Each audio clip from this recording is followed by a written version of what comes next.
সারা রাত জার্নি করে আইসো একটু শোগু। বাড়ির উঠানে একই সাথে খোঁড়া হচ্ছে 3 ভাইয়ের কবর।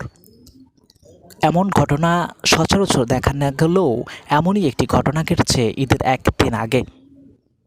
3 ভাই একই সাথেই যাচ্ছিলেন এক আত্মীয়র বাসায় তাদের জন্য ঈদের উপহার দিতে, কিন্তু সেই দিন তাদের জন্য আর ফিরে আসেনি।